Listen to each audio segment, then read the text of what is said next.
And the stuff that I've been doing with the Caesar's air thing and the oil thing,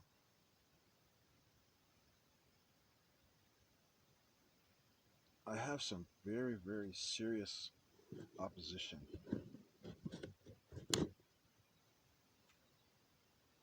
to what I'm trying to do. Because I explained to everybody, I said, I'm a follower of Jesus Christ, so everything in my life will have to follow the words of God.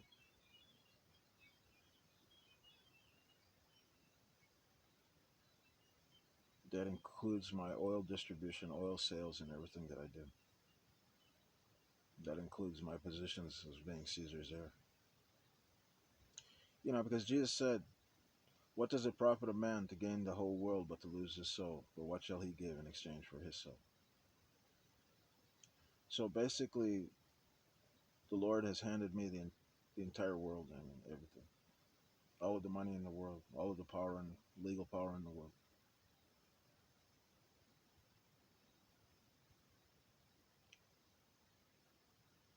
So I don't want to lose my soul over it.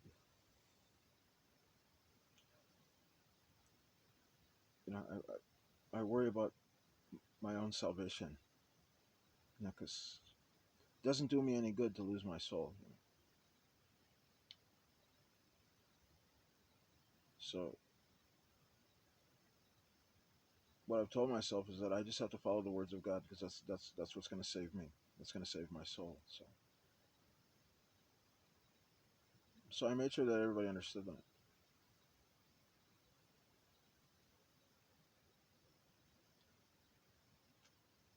And I have a lot of supporters. I have an enormous amount of supporters from various different countries, different religions, even. Because I told them, if you look at the teachings of Jesus and you compare them to Confucius or to Buddha, in in Islam they agree that Jesus is the Word of God, and he's a prophet and all this type of stuff. And Jesus, he's the prophet that Moses spoke about coming, prophet that we had to follow his words. The Hindus, this, if you read, because Gandhi said that if Christians really lived what Jesus said, they would convert all of India. So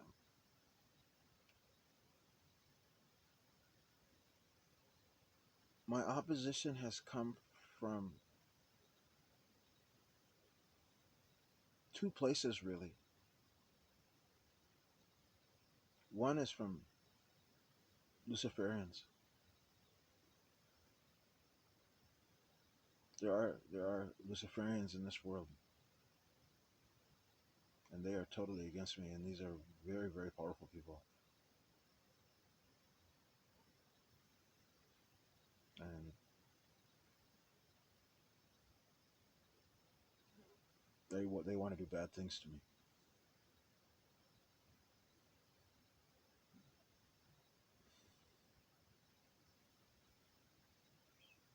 And the others is like certain Christian church leaders, because they don't understand the Bible, so that they say that I'm the Antichrist. They've seen, I've spoken to them. I'm on social media,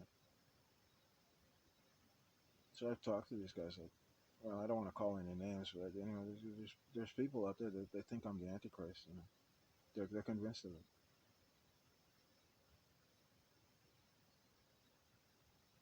which I'm not. And I've proven in other videos that I'm not.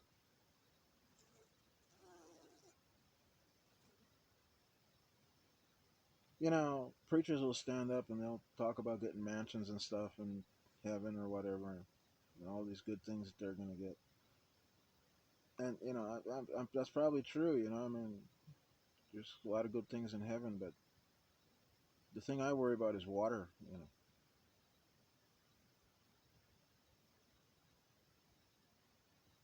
I don't want to go to the place where there's no water.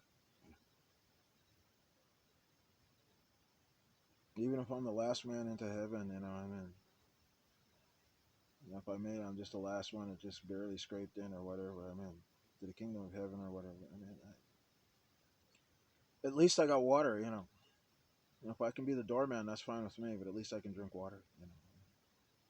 I don't want to go throughout eternity without water and to be thirsty, and to bite my own tongue, to drink my own blood, and all this type of stuff. I don't want to do that.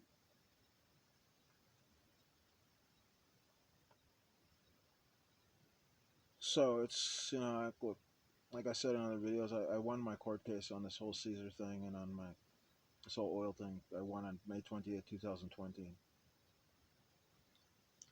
Then there was appeals and things. So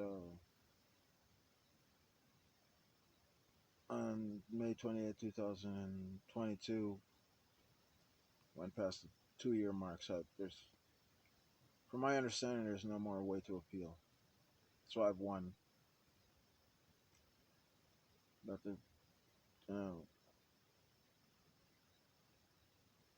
there still seems to be some opposition. But what I've learned in all of this is that if I had not mentioned the name of Jesus, if I had not spoken about Jesus and things, and my intention to follow the words of Jesus in everything that I do, I don't think I would experience all of these problems. So I've been blacklisted. I'm still blacklisted. I'm still under death threat. Not as much as it used to be. It was really bad in 2020. It was really bad 2021. It wasn't good. It was really bad.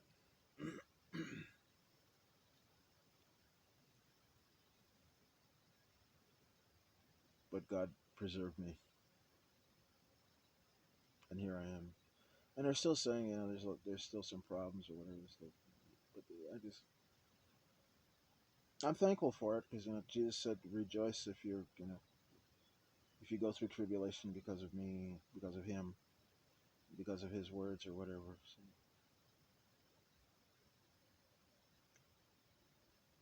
I was well off in America, and I was doing better, and I had a whole plan.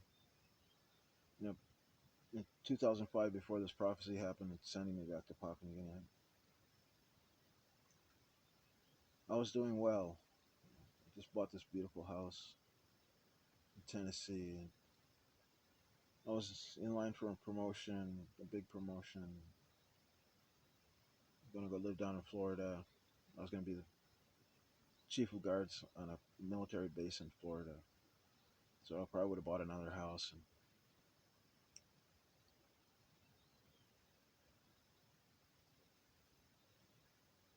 And I wanted to complete my education, and I was thinking of getting an electrical engineering degree and then go work for Intel or work for AMD. And because I'm a Pacific Islander, I'm just guaranteed in. There's all these racial quotas and things. So Pacific Islanders, if you have a proper degree and everything, you can get basically any job that you want. It's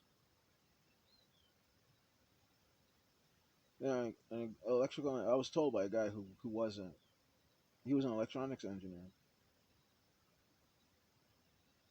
with Intel, and he had retired. We were working together.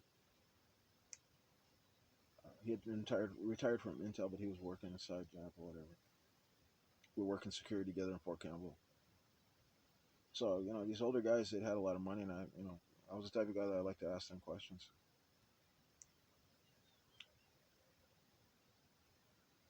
And he told me, so you got to go where the money is. That's the thing. And he mentioned this. He said, if you can get an electrical engineering degree, then you can. He said, medium electrical engineers working at Intel, they make $500,000 a year, average.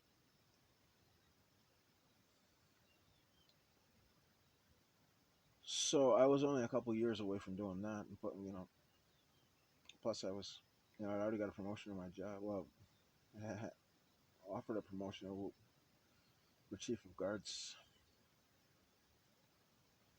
because I was the most decorated employee at my company. We're at Fort Campbell, so I had a really good reputation with everybody. And my bosses wanted to promote me, except for my bosses. I gave my bosses problems because I was always, you know, checking up on making sure they were doing the right things and stuff. So they wanted to promote me out. So that's what their intention was. But I had gotten this prophecy to go to Papua New Guinea.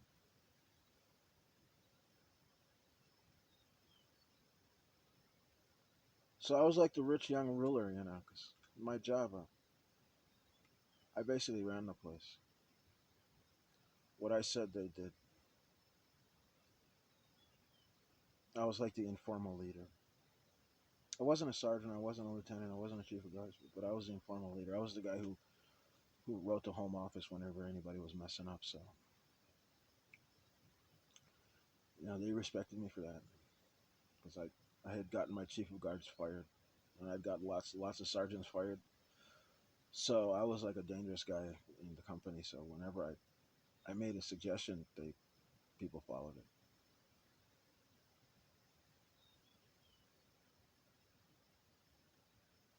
So I was the rich young ruler, and I did. I had more cars than I needed to do with it. I was living a middle class life. I was living upper middle class life. I was making good money.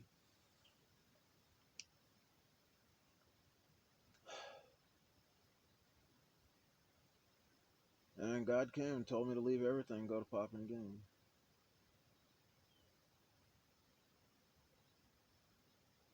Jim Kaiser, the man I inherited my name from, he said I was stupid. Everybody was, there was a lot of people who were against me going back with it.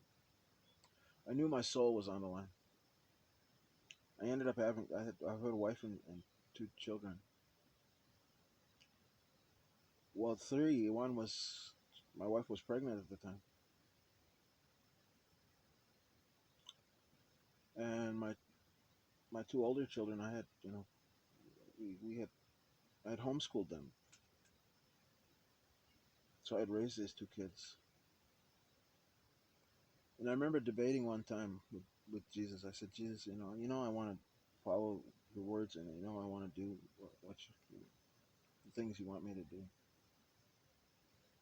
But you also know that my wife is not that type. She's not going to be interested in following me to New Guinea. So this is going to mean that I'm going to have to leave my children. And what about my responsibilities to my children?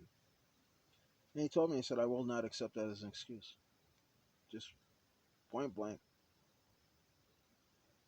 Just straight up told me, I will not accept that as an excuse.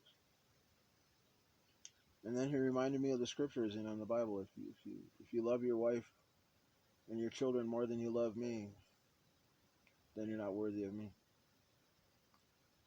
So that's when I felt like this cold fear go through my soul, because I knew that if I didn't go to New Guinea, I was going to end up going to hell, something like that.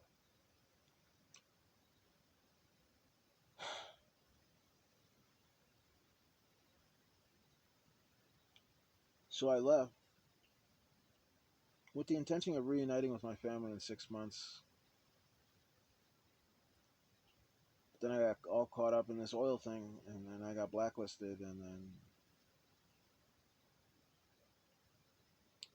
then I was just living as on the lam or whatever. Really, really bad.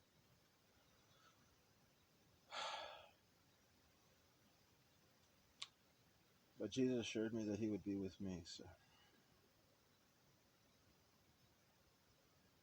and somehow I've survived. It's 2022 now.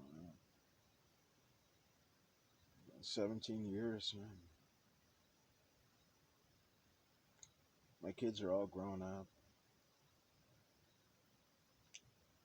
Their mother doesn't really allow them to talk to me and this type of stuff.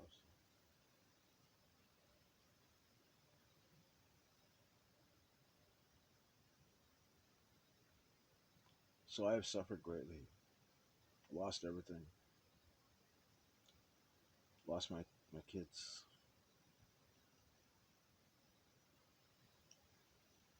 But it's better than going to hell, you know. Whatever I lose, I don't care. I told God, I said, if I even if I have to live as a homeless man, you know, eating out of a garbage bin, if that's what it takes for me, you know,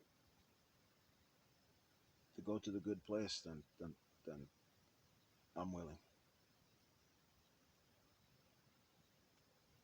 But I have a lot of good plans. You know, I want to take care of the poor. And I literally have enough money that I can do that.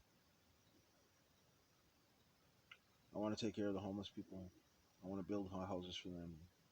I want to take care of orphans.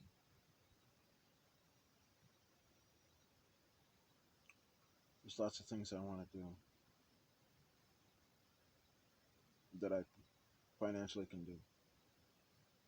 I want to feed the world, and I want to build big agro business things using hydroponics, solar power. I want to use a good deal of my hydrocarbon to make polymers for construction, to collect solar energy and other types of energy, and to build, you know,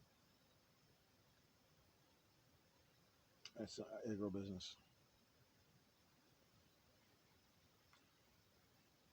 You know, I want to do what Jesus told me to do. You know, but there are some very powerful people, Luciferians, the Luciferians, and other religious figures and stuff that are against me, just because I've said that I want to follow the words of God, that I want to follow Jesus, and that everything that I do is going to have to be done that way. That's why they're against me.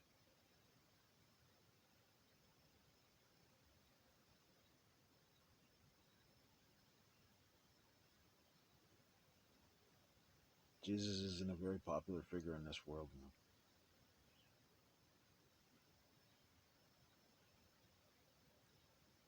There's a lot of people that don't like him. They don't want him. They reject his words. And but the worst ones are the Luciferians because they're really horrible people, but they're very powerful people. And I heard about Luciferians before and Luciferianism, but they're very secretive. But now I know who some of them are, and these are very powerful people. I know who their high priest is. They actually have a high priest. I know exactly who he is, and he's my biggest enemy in this world. He's tried to have me killed more than one time.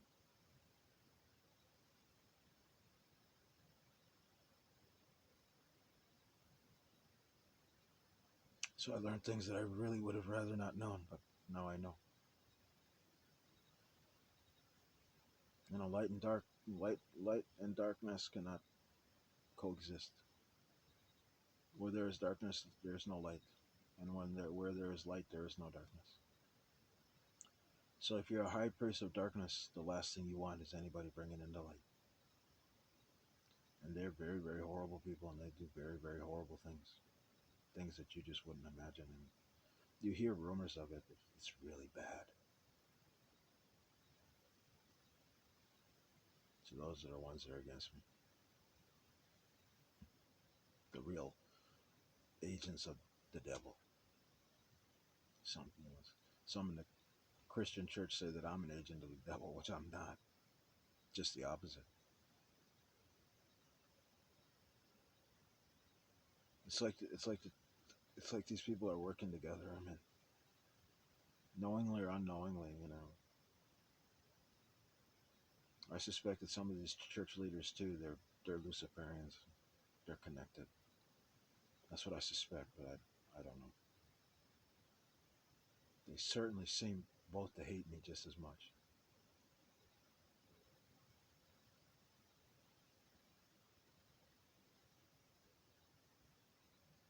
But you know, We know how the story ends. God wins. Lucifer loses.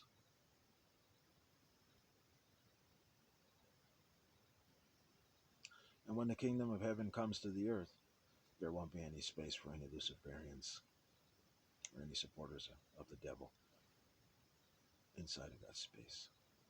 That's what they know that. That's what they're against.